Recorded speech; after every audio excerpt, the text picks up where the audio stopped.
For a tourist on safari, this is the dream shot. A close-up encounter with one of the big five. That's a term coined by big game hunters for the 5 most dangerous African animals to hunt on foot. And that's exactly what happened to this lion. We lost one of the icons. Cecil, with his distinctive dark mane, was a star, the best-known animal in Hwenge National Park.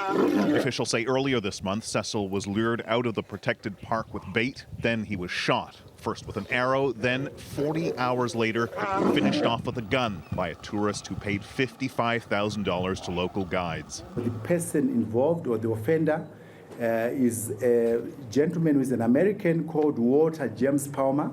Palmer, a Minnesota dentist who's a star of his own in the world of bow hunting.